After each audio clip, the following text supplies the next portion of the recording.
Coming to classification of fluids. Fluids are divided into 5 types. That is ideal fluid, real fluid, Newtonian fluid, non-Newtonian fluid, and ideal plastic fluid. We'll see one by one. What is ideal fluid? Ideal fluid is a fluid which is having no viscosity and it is incompressible. So viscosity equal to 0. It is having 0 viscosity. But in real cases, this type of ideal fluid doesn't exist. It is purely imaginary. Second one, a real fluid. In a real fluid, there is the fluid which is having viscosity. So in actual practices, all the fluid is real fluid. Then next one is Newtonian fluid. Newtonian fluid is a fluid which obey Newton's law of viscosity.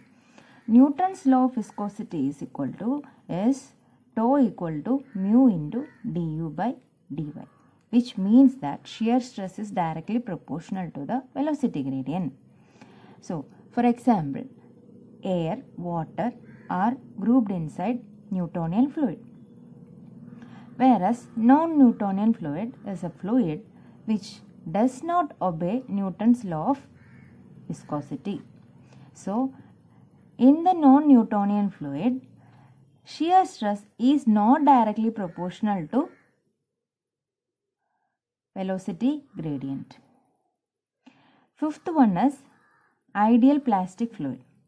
In the ideal plastic fluid, shear stress has to cross or is more than the yield value and is directly proportional to the velocity gradient.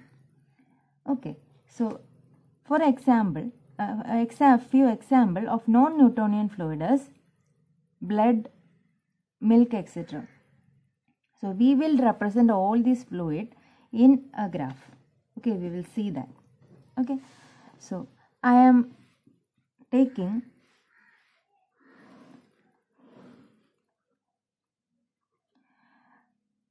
x-axis as velocity gradient and y-axis as shear stress.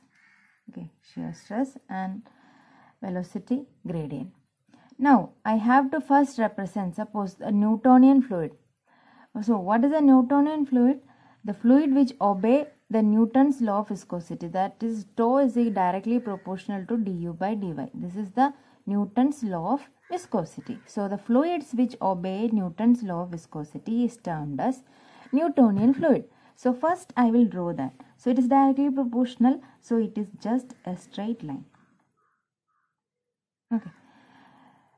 Next, non-Newtonian fluid. Non-Newtonian fluid is a fluid which does not obey Newton's law of viscosity. It is not directly proportional to the velocity gradient. So, how it can be represented? So, I can draw a graph like this. So, this is for non-Newtonian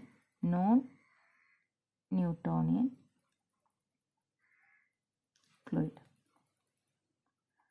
This is for Newtonian fluid. So next one is ideal plastic fluid, isn't it? Ideal plastic fluid is having a shear stress more than an yield value. So you have to put a yield value over here. So it doesn't start from origin. It needs some yield value. So shear stress is more than the yield value, and then it is proportional. Then it is directly proportional to the velocity gradient. So I will draw like this. So it has some yield value. It needs some yield value. Then shear stress is directly proportional to the velocity gradient. So this is the graph showing ideal plastic fluid. So in this graph, where is the ideal fluid? Ideal fluid is having 0 viscosity, isn't it? So 0 viscosity means it will be having a 0 shear stress. So shear stress will be 0. It will be 0. But it only has velocity gradient. So this x-axis shows the ideal fluid.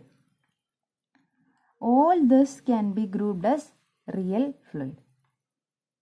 Okay, and suppose what does this particular y-axis says?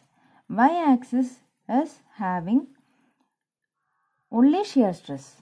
There is no difference in the velocity between the layers. So which means that it is not flowing, isn't it? It is not moving. So it is having only a shear stress. So this y-axis represents ideal solid. It represents ideal solid. Okay.